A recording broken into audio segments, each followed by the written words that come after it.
Jimmy, we're going to go through a 1 through 10 scale, 10 being the best. If you give anybody a 10, Jimmy, I'm going to just have Des shut this whole thing off right now. But I'll let you inch your way up. But you got 30 seconds on the clock. Oh wow, jeez. Yeah. We're gonna do each player in 30 seconds each. Give your rating on them, your take. Sure. Not, okay, you can shape it how you want, but I want everybody to give their number as well, 1 through 10. If we can just pull up that lineup again, Des. We'll start with that starting lineup, and then we'll go through some of the substitutions as well. But 30 seconds. Yeah, well, I mean, there should be a few that don't take long. Let's go with Matt Turner. So Matt Turner, I'll just say 6. He didn't have much to do, and once they went down a man, it was not that threatening, but he made the saves that we needed to make. Brooks Lennon, I thought maybe a 6.5. Wait, we don't. We're gonna go back and forth, Jimmy. Let's share. Oh, sorry. Okay. Go to Matt Turner. I agree with you on Matt Turner. Now go ahead. Okay, Brooks Lennon, I'd say like a 6.5. I saw glimpses. I think that he falls into the camp of I need to see a little bit more. And obviously, sometimes, and you and I have this experience as well, that if you play with the first team players, in some weird way, you end up playing better or looking better when you're with those guys as opposed to, and no disrespect to these guys, but you just haven't played together as much, right? And so the game just changes in terms of what you can and how you stand out. And so I'd like to see Brooks continue to get another look. How do you feel? 6.5? We feeling good about that? Yeah, I think a 6.5. He's again one of these players where I'm like, he's comfortable on the ball. He looks good on the ball. He's got a decent range of passing. I still think he's not a great defender, which I always worry about. We're building that new modern fullback, which I think is great. But then you need to be very clean. I saw the same thing from Brian Reynolds, which we'll get to, which is that sort of inconsistency in crosses, the range of passing, but I do like his willingness to go forward. I like when we have midfielders that drop to become defenders because they have all of those attacking tools. They just have to be able to commit to defending and be lockdown defenders first and foremost and use that athleticism that they use in the attack to develop as defender because the range of passing is good. But if you're going to be a pure out and out attacker, you better be a proper contributor. And I see the same thing with George Bello on the other side. But we'll go straight down the roster. Jimmy, Walker Zimmerman on this. So Brooks, I feel like might be giving me like Paul Areola as right back vibes, kind of really busy, to get forward, but it doesn't always look as clean as he'd like. All right, Walker Zimmerman, actually, I would say 6.5, 7. I thought that he's a good leader. I think that he was obviously putting people in good spots. I think he was trying to drive the game in the second half. You could tell he was frustrated that we were playing a little bit more side to side than we should have been. And he was actually trying to go forward and make a difference. So I liked his energy a lot. I'm a Zimmerman fan, so maybe my bias is showing, but I'd say in the 6.5, 7 range. Yeah, I would say same thing. Solid. Small sample size again by the 40th minute. There wasn't a lot to do, but there was a few chances that came down from Bosnia on the other end where they were, half chances, but we should be able to put our foot on the throat of these types of matches and control them.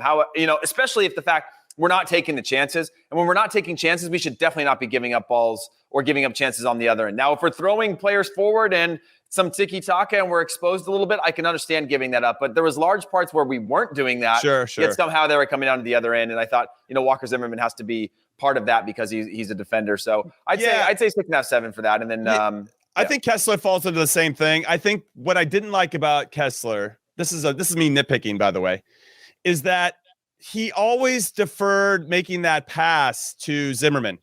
And so instead of him maybe taking that space in front of him, he'd always play it out wide or play it back across to Zimmerman too. Hey, buddy, we've played with center backs like this before. You take the responsibility of maybe making that pass that doesn't work out, especially against a team that's sitting in a low block. And I wanted to see a little bit more of what he was capable of in bypassing a player. Can he break the lines with a pass? And I thought he just played safe a ton. Now, that said, I thought when Bosnia did actually counter in a couple different opportunities, and they were almost even numbers at times, which is honestly unacceptable from a team shape perspective when you're up a man. But okay, let's let that play out. I thought that he looked comfortable. There was that one cross back post that if the guy was a little bit ahead of him, it might have been a goal. When they tried to counter 2v2. I actually liked Zimmerman in that as well. So maybe I give Zimmerman a 7 because I thought he was really steady throughout and we needed his leadership. And I'll give Kessler a 6.5.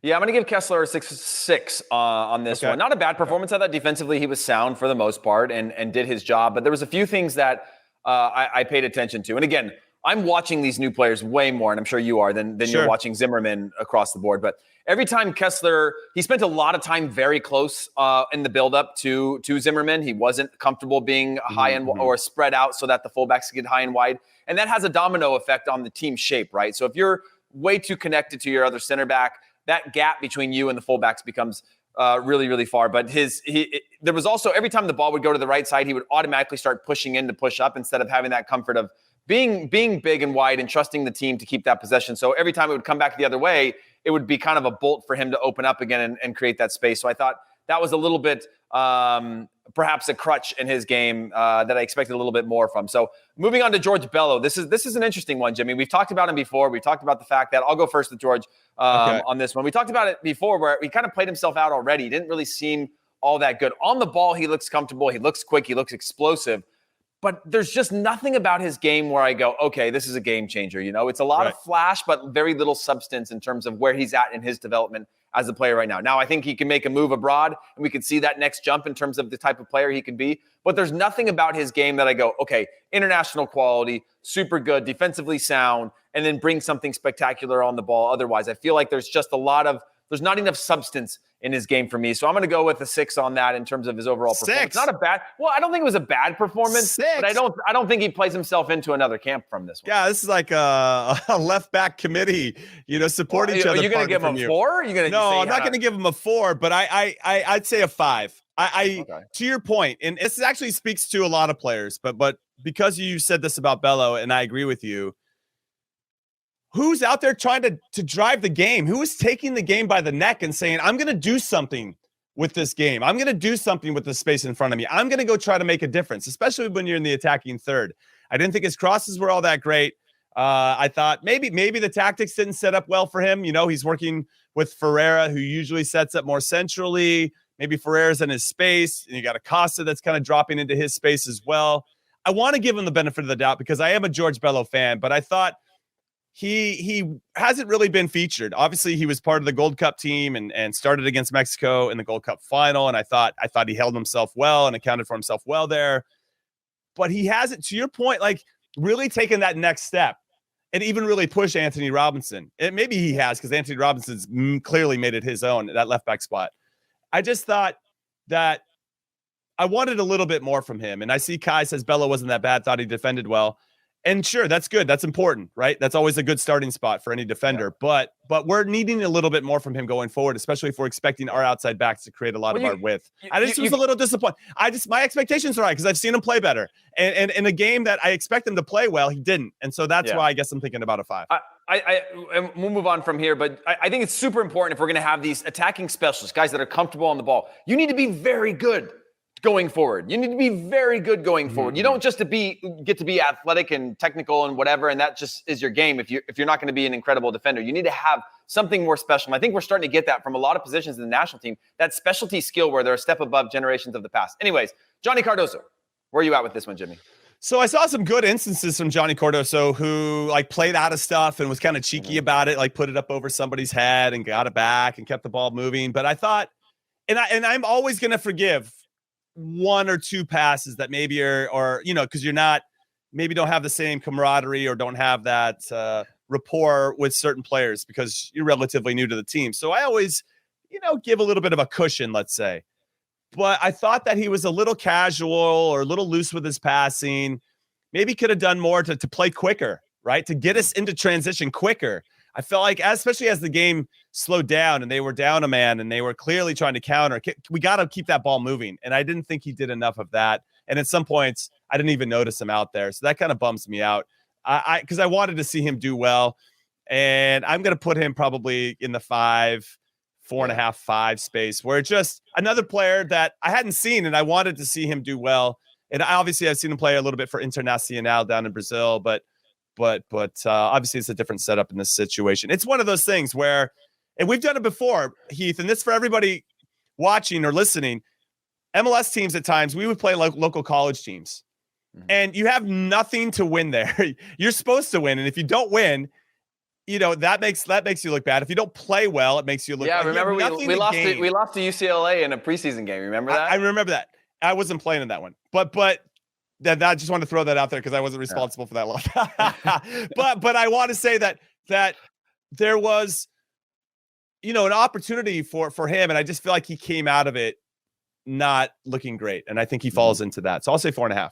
Yeah, I'm going to say 5.5 on this one, only because of the fact that I at least like the fact that he wants the ball. Okay, that's fair. And I also think when the game changes, teams start sitting back, you're being told to get into higher pockets, higher spaces, and I think once you do that, it changes the dynamic of the game. And I think it's harder to judge those types of things because you're no longer getting the ball in certain space. But I agree with you, playing the game, playing quicker. So I'm going to give him a 5.5 just because of the fact that he at least wants the ball. And I respect that from a player, even if you make mistakes, wanting that ball, I think is not always an attribute that some of our midfielders have. You've changed my mind. I'll go to a 5 now. Yeah. Okay. I'll give him a quarter of a point. Jesus Ferreira. I'll jump in on this one first. Go ahead. I think Jesus Ferreira was actually solid to me. I don't think he was great, but this was to me one of his best performance, I think, for the national team in terms of having an impact or me even noticing him on the field. He had a decent couple of ranges of passes. He put in a couple great balls, one of which, a very clean ball that Jordan Morris should have finished on the diving header. Good that save. Was a perfect ball. That kind of thing, those types of X factors. Again, I talk about our players getting into these good spots. Does anybody have that next level skill to be able to put in the ball to set up the finish? And we saw a great ball to Ricardo Pepi. We saw a great ball to Jordan Morris, specifically with Jesus Ferreira. So this is one where I think he warrants another shout. His connection, his passing range, I think is really, really good. So overall, I'm going to give him a 6.5 on this performance. Again, most of my stuff is going to fall right into indifferent for most of these guys. Yeah, but he warrants another look on this. Where do you stand? 100%. Yeah, I'm a 6 with Ferreira. What I like about him is that he can give us different looks. He can come back into midfield and do the little half turns and try to break the lines with his dribble because he is very quick dribbling. I think we got to see that a little bit more than we have in the past when he plays. But I also look at how he likes to get in behind. And I appreciated that, which ultimately set up the play with Jordan Morris, that in, back, and through stuff, right? And he's looking for that. And I think that makes him very dynamic and a little bit unpredictable for opposing defenses. So I like what Ferreira provides. I like that he can play multiple positions and probably still have success. But there are times where I thought he was trying to force it into Ricardo Pepi a little bit too much. They're obviously teammates, probably very close as friends. And I get it, because Pepi, at some point, it was like, dude, play me the ball. I need to touch it more. I want to get involved in this game. And Bosnia did a pretty good job of stacking up Pepi for the most part early on. And so I want him to kind of get away from trying to force things in areas of the field where you don't necessarily have to. I like when he gets it, plays clean, plays simple in midfield, and then tries his magic in the attacking third. And when he does that, he's very dangerous. So I like Ferreira as well. If Jordan Morris scores that, we're probably that header that he should score, but what a save by the goalkeeper. Yeah. We're probably talking about Ferreira as a 7. So it's almost on Jordan Morris for not finishing off a great opportunity there. But yeah, I put him in the 6.5 range. Yeah. What about Christian Roldan? Disappointed, man. Yeah. Super disappointed. I thought way too many turnovers for a player, one that has more experience and should know better, that was trying to force the game. And giving up the ball in bad areas. I don't mind if he's trying it in the attacking third, but he's giving it up in the middle third, kind of really sloppy, big touches. He's wearing the number 10 shirt. That obviously adds another layer of responsibility for any team that you're playing for if you're wearing the number 10 shirt. I was not impressed with Roldan, and that would make me a little bit worried for his future. Like if I was in the team meal right now and I was Roldan, and we've been there before, you're kind of just looking at your food, like kind of got the fork and some piece of honeydew melon or whatever. You're just kind of not trying to make eye contact with him. He had that type of game where nobody really wants to talk to you either because they know that you didn't play well. So we know what he's about. So he's not going to be a starter for this team. If anything, he's just going to be a late super sub, but he's probably my lower rated performers. I'm afraid to give him a number. I put him in the 4.5 camp, I guess. I just was disappointed. And again, this is a sliding scale that we hold players to, right? A young debut player, you expect a certain thing. From an experienced player, you expect a certain thing. And I don't think he lived up to that. I think if it was the same performance with the A team, I would be like, this doesn't make a ton of sense to me. I don't think he was impactful. I don't think he was overall. Obviously, he was part of the kind of, in through up, back and through type of movements that led to a couple of chances. But overall, like you said, sharp. He wasn't sharp. His passing was a little bit poor, a little slow, and just something you expect more where somebody goes, you know what? I'm the experienced player on the team. I'm going to get these guys going. I'm going to make the game better around me. So let's move on to Jordan Morris. What's your take on him? Well, given what he's coming back from, I think that has to be brought into the equation. I thought that he did a good job of consistently beating his guy to get something off. Maybe not all the crosses were great, but there's something happening when he gets the ball. He's driving at people. That's the Jordan Morris we want to see, and I thought we saw glimpses of it.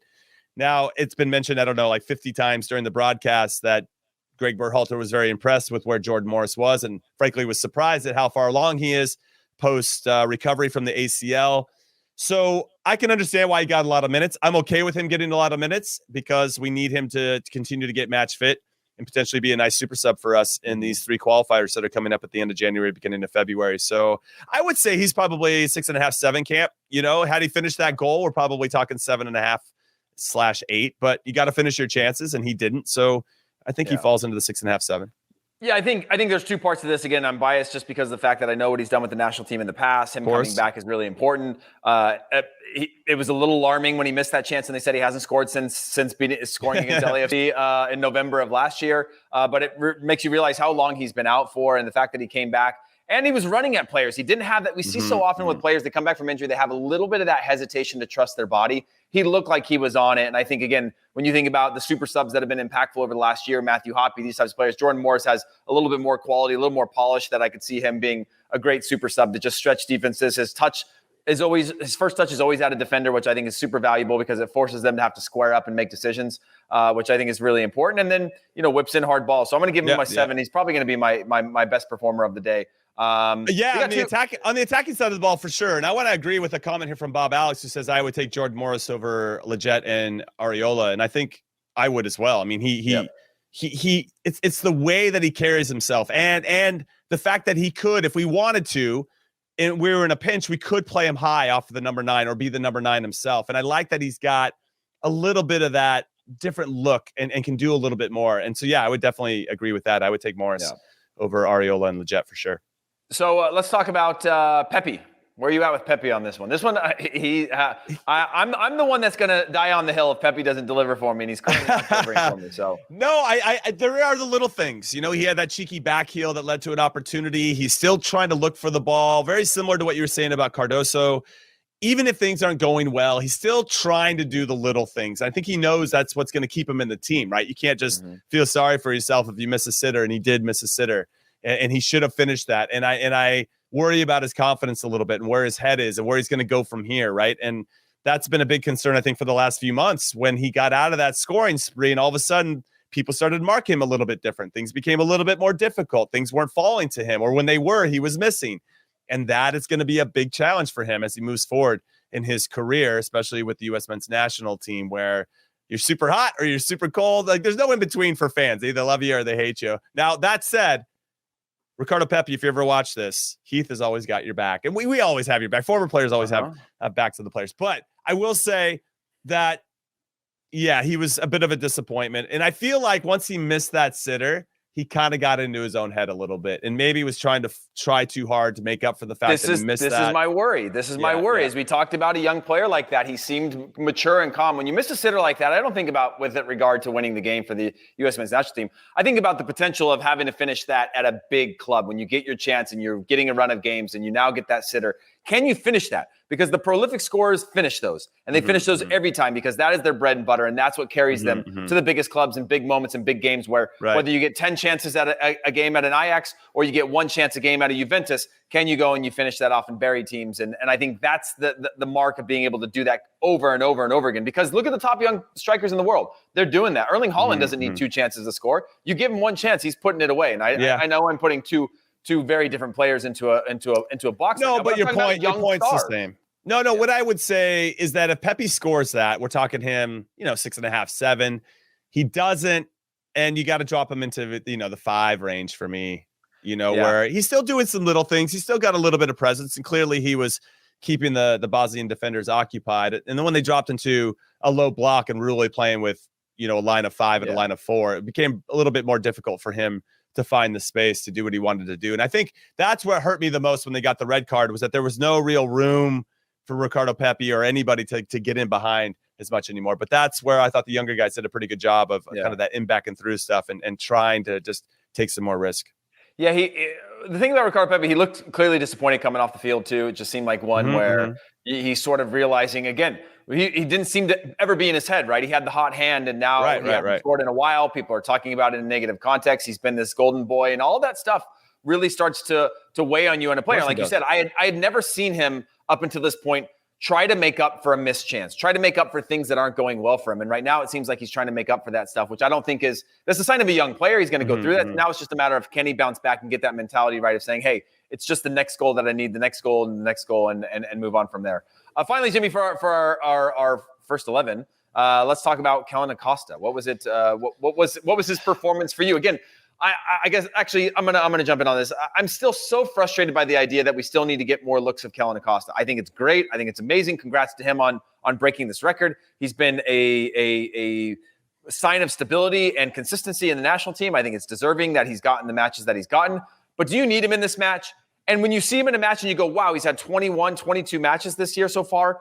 Is there anything about his game that you go, wow, he's 22 matches better than he was 22 matches ago? or is that the sign of a good player? Is that he's found the consistency? All right, we finally got to the Heath Pearce. He's unhappy with somebody. Yeah. I will say that there is some bias, I think, working against Kellyn Acosta in our ratings for sure, because we don't need to see him anymore. We just, in this particular game in particular, and I said particular twice because I'm crushing it right now, but I will say that he disappointed me a little bit too. I don't know if he was trying too hard, feeling like he had to do more than normal because we technically should beat this Bosnia team because he's one of the leaders, because he broke the record. Yeah, I don't know. He does the Kellyn Acosta stuff where he covers a lot of ground and he wants the ball. And when he gets it, he keeps driving forward. But I don't think it was his best performance. And when they actually had a low block, I don't think he had too many ideas about how we were going to break out of that. He had a couple opportunities that went into the stand. So fair play to him for giving out some souvenirs to the kids. But this isn't a... Yeah, I saw him take like 3 chances and I'm like, dude, what are you doing? Yeah, you got the ball, move the ball around. And it just feels like, again, this idea of like, does he not know like who he is as a player? Because he's not hitting 35-yard bombs. You know, I get the volley on a chance to deny chances, but there was a few that you're just like, does he see himself a notch above the players that he's on the field with? Because today it didn't look like that, but perhaps he feels like that in that case. And again, I'm not saying he doesn't deserve another call-up, but there's just, again, nothing. There's nothing special about his game when you expect it to be like, oh, okay, this guy has been in the team all this time. You should see a notch above the rest of the players. Yeah, and I think that's what disappointed us about Roldan as well, where I understood why he started in some capacity because, as we mentioned in the preview, we wanted some guys with some experience in the spine of the team, and obviously his position is very important. But after 45 minutes, I don't need to see him anymore. Actually, I'll say we can segue right into Jackson Ewell. I don't really need to see Jackson Ewell anymore either. Like, I know what he's about. He's very similar to Acosta. They cover a lot of ground, but ultimately they're just keeping the ball moving. They play safe. They play safe. They both play safe. And at that point, I'm sure Jackson Ewell comes in as a sub and is like, I got to drive the game. And his energy was fantastic. He was trying to press the ball crazy to try to make something work. And you know what? When he came on, we won the game. So that's what he can take home with him. But with regard to Acosta, yeah, he's probably in the 5 range for me. Maybe because I'm disappointed. Maybe the Gregg Berhalter rating 0.5 negative against him because, he plays 21 games and you feel like, all right, this isn't Bob Bradley playing his son and he's got to break a record with 21. Like, we need, like, I don't understand. We don't need to see Kellyn Acosta in this particular instance.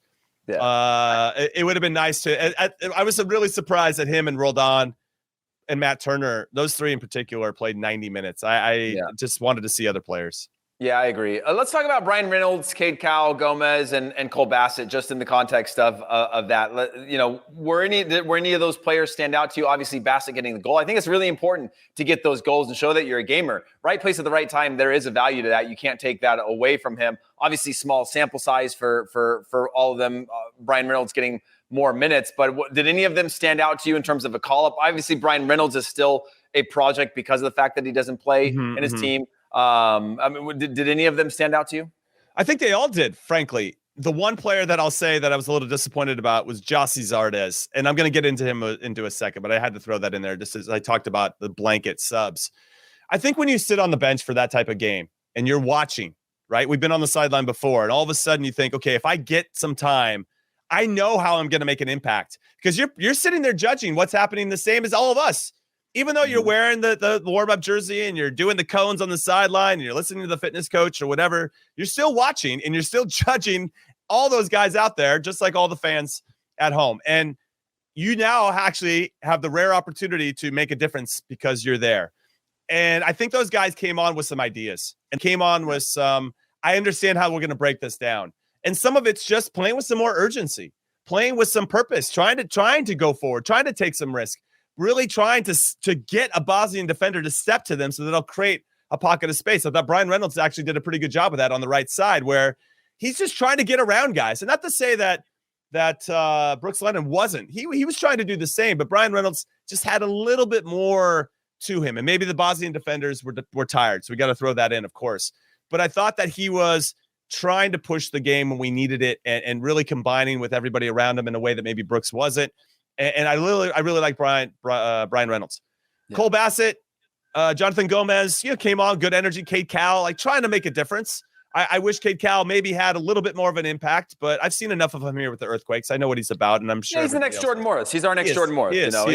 He could be a striker, likely end up on the wide, stretching teams, running at teams, pure power and pace. I get all of that. I fully agree with that. The last thing I would say with Brian Reynolds, which I thought was good, is I was judging him really harshly at first. I'm like, I don't care if you can flick the ball. I don't care if you look comfortable on the ball. That doesn't matter. Whip the ball into good places. And what led to the goal was a good ball put into the mixer with decent pace, and it wasn't these floaters. I thought the team really struggled. When I think about our next generation of attacking fullbacks and attacking players, you need to be very good at your crosses. And if you're not, train them and get better at them. And when he put in that ball, and again, that led to the opportunity for Gomez to have a hit, which credit to him for hitting. And then, at the end, Bassett finishing the ball. These are all players that subbed in. And I'm like, why couldn't we get them? Which leads me to now our judgment of Gregg Berhalter in the lineup that he put out. Why couldn't we get these players? I understand in theory more minutes leading towards January. I understand the complexity of the MLS season. It certainly doesn't help keep these players sharp and fit. But like you said, this game did not matter in terms of where they go over the next 30 days, right? And in terms of like keeping their fitness high, they're going to go into an off-season program or a program that keeps their fitness high. They also have to do a little bit of recovery from an off-season because you're going to go another 12 months straight. And so I'm just a little bit disappointed in that. I thought, again, taking Gregg Berhalter's thoughts into account, I just wanted to see young players. I think there was so many other things that we could have seen from him in terms of the team he could have rolled out. No discredit to him having a good sample size of these players in training for multiple days and being able to see them and see who's really, really ready. And I trust the fact that he's now rolled out and he's actually tested a number of players over the last couple of years. And so he does give chances. I just wanted to see more, right? And then also, Jimmy, the biggest thing that I judge Gregg Berhalter on now is the red card. After that red card, just pull everyone. Put young players in. Pull everyone. Just put, what do you need Walker Zimmerman anymore? You're up a man. Test players that are going to take chances and not, again, it's still going to be hard to judge those players. But like you said, these players come in the end of the game. They run at players. They have ideas. They're active. They're trying to do things. Why not have that for an entire half? Why not just make those changes early on and you go, you know what? Or if I was Gregg Berhalter, I'd run on the field when the red card happens, and I go, don't give him a red card. We need this match. This match means everything. Yeah. If I'm Kellyn Acosta, I'm saying, hey, what are we going to do? Play up a man for 50 minutes? They should have played with 10, dude. He should have come out with 10 players. It's crazy to me. Take what the game gives you. You lose a player to a red card, and you're now playing up a man. What do you have left to get out of Walker Zimmerman or Kellyn Acosta? So what's your rating? Roldan? What's your rating of Gregg Berhalter before I this game? I'm giving him a 4.5, because I think there was a number of chances for us to see the young players. And I'm biased towards young players, and I'm biased towards seeing players step up. But I'm also just like, Jossie Zardes, did you need to see him? Is that important? I would have given Gregg a 5 overall. He puts Jossie Zardes in. I was like, I'm out, dude. I'm out. Like, what? You have all of these kids. Okay, maybe there's no straight number 9 out there, right? There's no, when I'm looking at the list, okay, Cade Cowell could play 9. Yeah. Caden Clark could play a false 9. You can move some people around and make it happen. Jossie Zardes, again, has been a great servant to our national team program. We don't need to see him in this game.